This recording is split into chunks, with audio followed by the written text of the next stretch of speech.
Welcome, and thank you for joining the channel. Sit back and relax and enjoy several paranormal stories from doctors and nurses, accompanied by rain and thunder. There are no ads on this video. Please help this channel by subscribing and liking the video. It really helps a lot. Thank you, and I hope you enjoy. Just sit back and relax. Let's begin. My partner's father died many years ago, before we had kids. My partner obviously would show my toddler daughter photos of her granddad, calling him Pops. She literally made a point each day of doing it every day. And my daughter would point at photos on the wall of him and say his name. Fast forward to the summer in Portugal, where my partner had been holidaying since she was a kid. Particularly fond memories of her and her dad. I have my toddler on my hip as we're walking back at night after a meal out, and my daughter looks at an empty doorway on the promenade and just goes, "Look, Daddy, there's Pops." And she's just continuing staring at the wall. I will always wonder if she saw him or not. When I was very young, like 8 or younger, my dad was a private pilot, and we would sometimes fly the plane to see my grandparents. This was right around Christmas in Salt Lake City, so it was cold. There was snow on the ground, and I remember having on a pink quilted coat. We were at an airport, and my dad was getting the plane ready. I turned around and saw a guy sitting cross-legged on the sidewalk, just a few feet from me. He was wearing a desert-type robe. Though being a kid, I just thought he looked like Jesus. Brown hair, not very long, a short beard, and a cloth head covering. He raised his hand to me and said a word in Arabic that I think was salam. I got scared and ran to my dad. My dad got kind of exasperated because he was flight checking the plane and I kept tugging on his coat saying, "Who's that, Dad? Who's that man?" Anyway. Nobody else saw him. I remember this very clearly. I'm 55 now, and I've always wondered if I had a religious experience and just missed it. I grew up in a Lutheran family, and I'm Buddhist now, but I really think it was Muhammad. Hello there. Probably have made a post on here before, but it's been a while. I'm no stranger to the paranormal whatsoever. I've definitely seen some things here and there, felt things, and even heard things. For the most part, the majority of my paranormal encounters have happened to my very close friend when I lived with them growing up in a haunted house. I've always been interested, and it doesn't really scare me anymore. Lately, I've been having very puzzling encounters with the spirits. I moved to a new house in June, and I have to admit the room that I'm living in, it's a shared living space, had some vibes to it, let's just say. Like I said previously, I'm not used to this stuff. And I think I don't really get scared super easily. The paranormal is pretty, well, normal to me at this point. So it's been a long time since I've felt the need to do this, but basically there are times when I got to sleep in my room, I feel that I need a big light on, meaning my overhead light.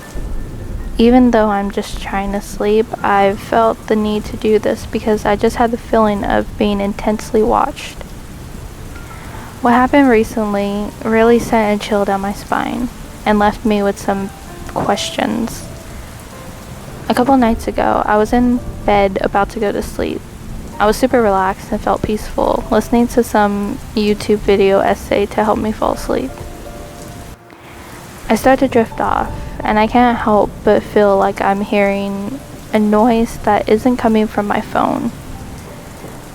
I do ignore it because I just think it's the background noise from the video.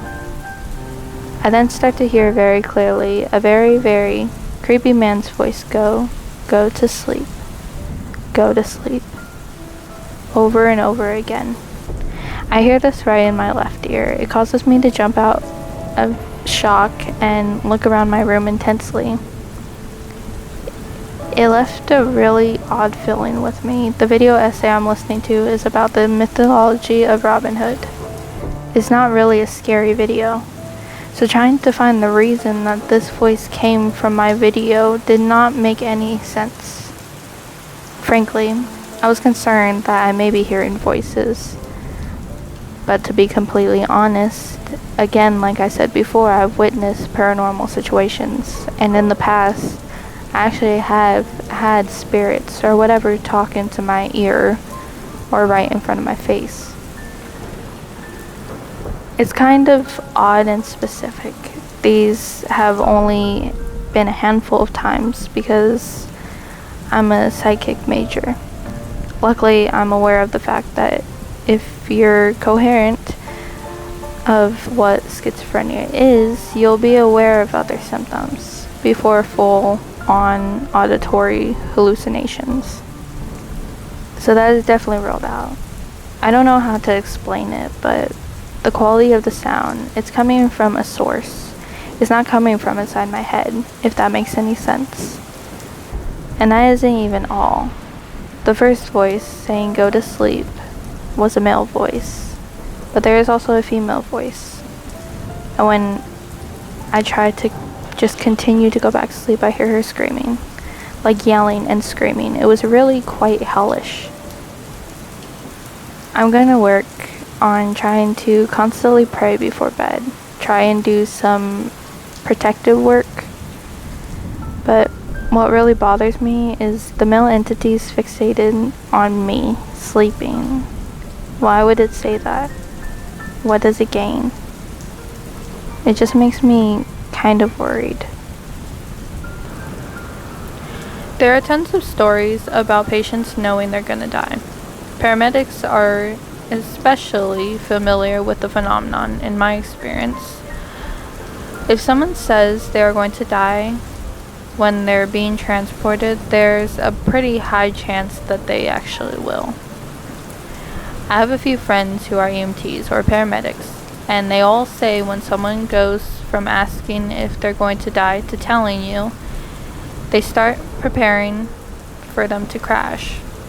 One story in particular, one of my best friends in college had just started as an EMT in a remote area.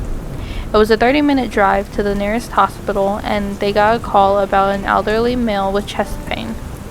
They get him stabilized and start transporting him. And after getting all the basic information, he stops talking. My friend is driving while his paramedic partner is in the back monitoring the patient.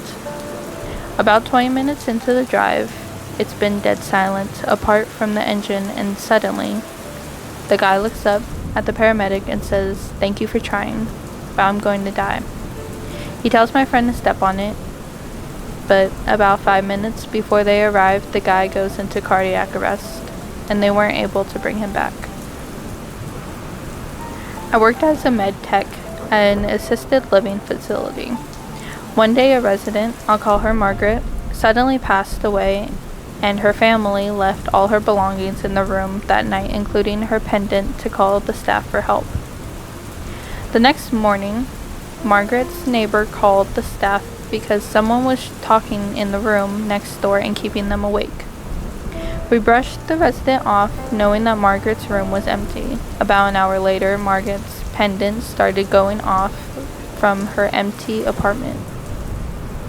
I was the only one willing to go in to turn it off, so I walked into the room, and it was freezing cold, in the middle of summer. The air conditioning was off. Suddenly, the bathroom door slammed as I was turning the pendant light. I locked the door and ran back to the nurse's station. We forced one of the elder male staff members to go check it out, the entire room, and he claims the door was still locked when he got down there, and no one was in there.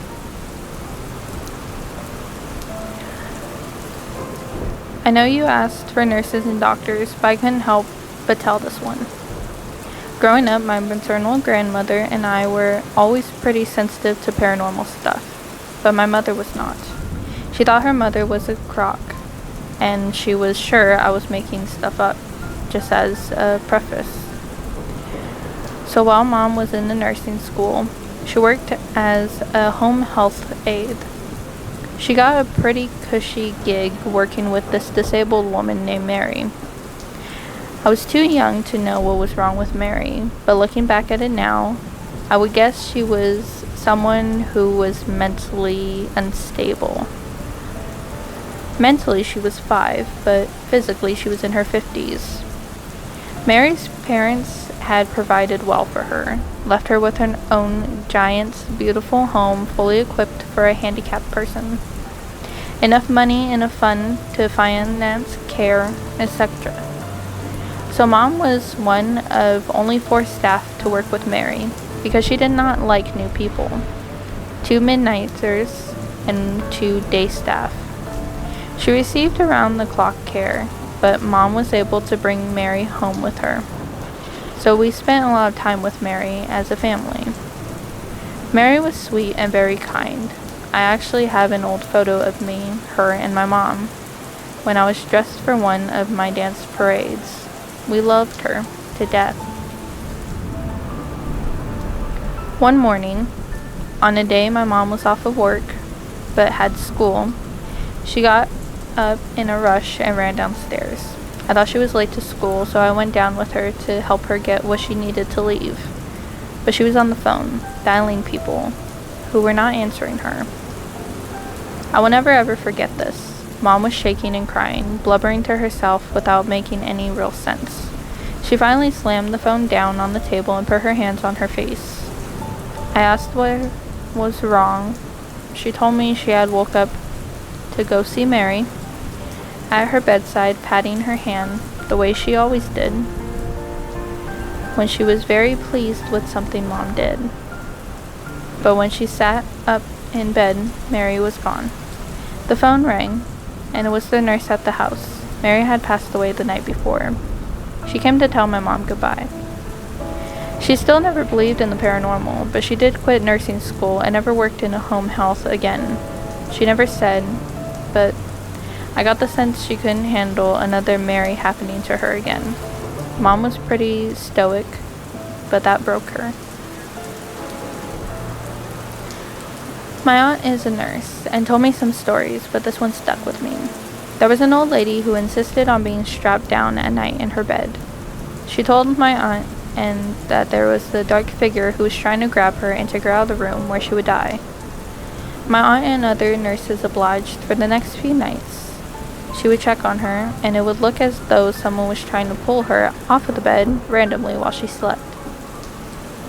My aunt is then off, and whoever is the lady's nurse does not strap her down at night. Nurses then found the old lady dead, lying on the floor by the door, her hand stretched out past the door and into the hallway.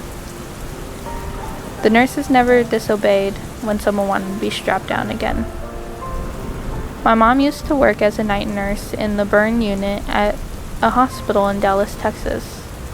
She told me that people would always talk about how the burn unit was apparently haunted. She wasn't really sure whether or not to believe this until a little girl came into the unit with horrific burns. The little girl did not always have parents stay the night with her, so my mom would try to check up on her as often as she could. One night, my mom asked the girl if she ever got scared at night. The little girl responded, "No, I don't get scared because an old woman comes to read with me every single night and sits beside my bed while I fall asleep." This shocked my mom because there were no older women working in the burn unit at night, and she would usually be the only person on duty during those times. It isn't that scary, but she always recalls it being one of the craziest things that has ever happened as a healthcare worker.